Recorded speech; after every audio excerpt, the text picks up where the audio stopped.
La casa del último susurro. En lo más profundo del bosque de Rutherloh, donde los árboles parecen susurrar nombres olvidados por el tiempo, se alzaba una casa antigua, encorvada por el peso de los años y cubierta de musgo hasta las ventanas. No tenía dirección, ni vecinos, ni caminos definidos que llevaran a ella. Los lugareños decían que la casa no aparecía en los mapas y que solo quienes eran llamados podían encontrarla. Nadie sabía cuándo fue construida. Nadie recordaba haber visto a alguien salir de ella. Pero todos en el pueblo de Amsbach sabían una cosa: la casa elegía a las personas. Capítulo 1. El silencio de las campanas. Eleanor Graine, una joven bibliotecaria de mirada melancólica, llegó a Amsbach una tarde gris de otoño buscando paz. La ciudad le resultaba insoportable desde la muerte de su hermana menor, Alice, quien desapareció misteriosamente sin dejar rastro. Eleanor, como si persiguiera un eco lejano, alquiló una pequeña cabaña junto al lago. No tardó en enterarse de la leyenda de la casa en el bosque. Dicen que si sueñas con una puerta roja y una campana rota, la casa te está llamando, le susurró una anciana en la biblioteca, antes de desaparecer entre los pasillos sin dejar sombra. Esa noche, Eleanor soñó con una puerta roja. Una campana colgaba sobre ella, desgastada por la oxidación, columpiándose lentamente sin viento. Cuando la campana dejó de moverse, un susurro rompió el silencio: entra y recuerda. Capítulo 2. La bruma del camino. Impulsada por una mezcla de temor y destino, Eleanor entró en el bosque a la mañana siguiente. No llevaba mapa.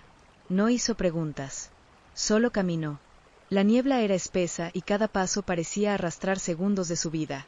Durante horas, vagó entre árboles torcidos, escuchando lo que creyó eran pasos detrás de ella, o tal vez delante. Cuando se giraba, no veía a nadie, solo la niebla que se cerraba tras sus huellas como una herida curándose. Finalmente, cuando el sol comenzó a esconderse, la vio, una casa de madera ennegrecida por la humedad, con una puerta roja como la sangre y una campana rota sobre el umbral. El corazón de Eleanor latía como si alguien más lo manejara. Subió los escalones. La puerta se abrió sola. Capítulo 3. Habitaciones que respiran. El interior era más amplio de lo que sugería el exterior. Las paredes parecían moverse suavemente, como si respiraran, y las sombras no se ajustaban a ninguna lógica. Había retratos colgados, pero sus rostros estaban desdibujados, excepto uno, una niña rubia de ojos azules. Alice. Alice, susurró Eleanor. La casa crujió como si respondiera. Siguió avanzando, cruzando habitaciones que cambiaban cada vez que las atravesaba. Un salón con un piano desafinado que sonaba solo. Un comedor con platos servidos que humeaban, aunque nadie estaba allí. Un dormitorio con una cuna que se mecía levemente, aunque no había brisa. En el segundo piso, una voz infantil cantaba una melodía sin letras.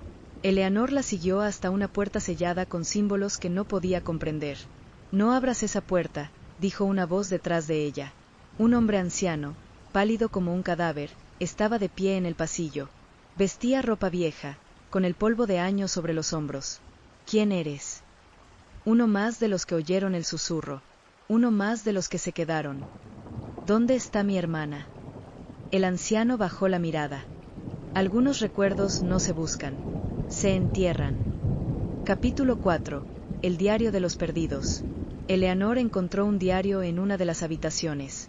No tenía nombre, solo fechas y nombres escritos con letra temblorosa.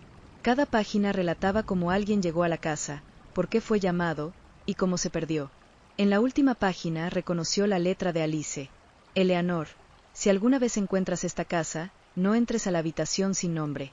No escuches los susurros. La casa no olvida, y tampoco perdona. No me busques. Yo ya no soy yo. Debajo, una mancha de tinta, o sangre. Capítulo 5. La puerta prohibida. La advertencia era clara, pero Eleanor no podía irse sin saber. La habitación sellada la llamaba. Escuchaba la voz de Alice desde el otro lado. Más que una voz, era un llanto. Al tocar la puerta, ésta se abrió como si nunca hubiese estado cerrada. Dentro, no había nada. Solo un espejo. Alto, agrietado, cubierto de polvo. Eleanor se acercó, y vio a su hermana, del otro lado. ¿Alice? La niña la miró con lágrimas. Su boca se movió sin emitir sonido. Eleanor tocó el espejo. El vidrio se estremeció. Y entonces, sin aviso, Alice sonrió. Pero ya no era su hermana.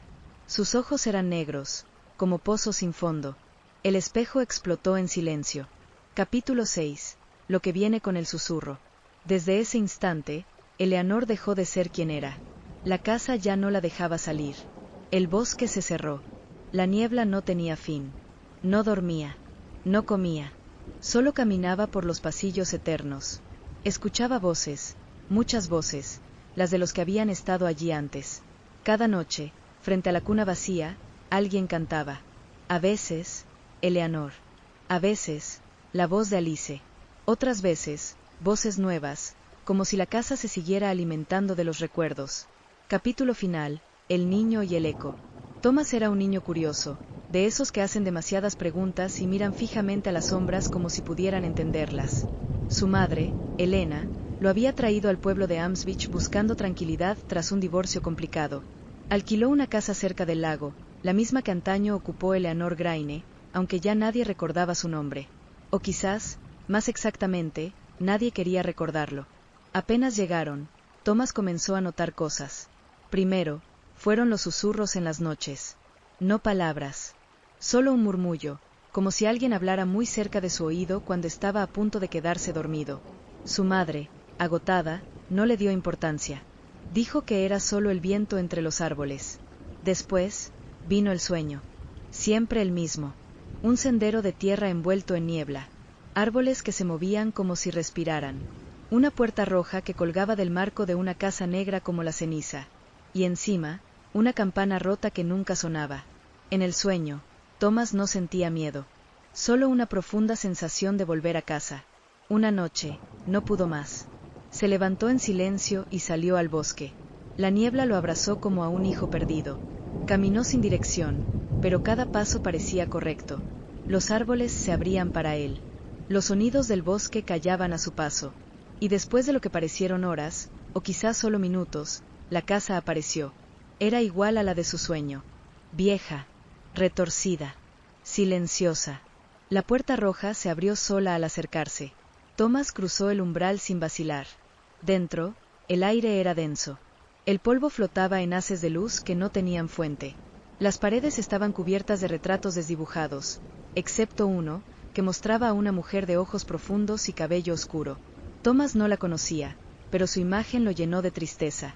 Era Eleanor Graine, aunque su rostro ya no tenía nombre ni historia. Avanzó entre habitaciones que no tenían sentido. Salas que se estiraban como pasillos infinitos. Escaleras que llevaban al mismo lugar del que partía. Ventanas que daban a paisajes que no existían. En el comedor, los cubiertos estaban puestos. Alguien esperaba. Un plato humeaba. Sobre él, una pequeña tarjeta. Bienvenido a casa, Thomas. No comió. No podía. Escuchó entonces una risa infantil. Provenía del piso superior. Subió. En la habitación al final del pasillo, encontró un espejo agrietado. Frente a él, una niña de cabello claro y vestido azul, sentada en el suelo, con una muñeca sin ojos entre las manos. ¿Estás perdida?, preguntó Thomas. La niña lo miró.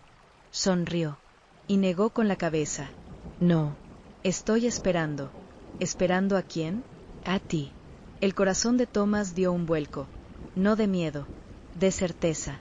Como si todo en su corta vida hubiese sido solo un camino hacia ese momento. La niña se levantó. Caminó hasta el espejo. Lo tocó con los dedos. El vidrio vibró. ¿Quieres ver lo que viene después?, susurró. Thomas asintió. El espejo comenzó a cambiar. Ya no reflejaba la habitación.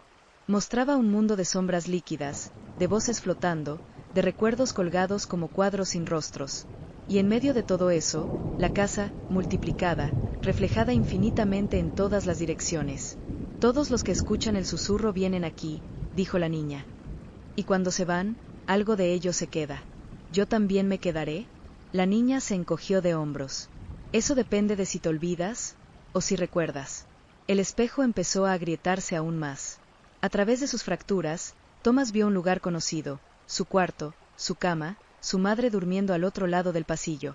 Escuchó un grito lejano, como un eco deshaciéndose en el aire. Quizás su nombre, o quizás, su propia voz.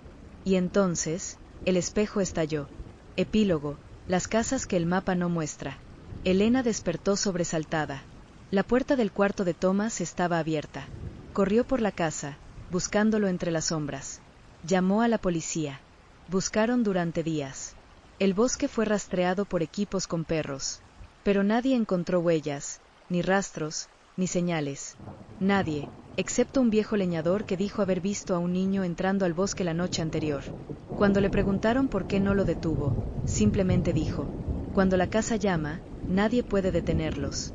Desde entonces, a veces, por las noches, Elena cree escuchar pasos en el pasillo, susurros detrás de la puerta del armario, una risa suave, casi amable, y, ocasionalmente, un leve repicar de campana, oxidado, seco, como un recuerdo olvidado golpeando la conciencia.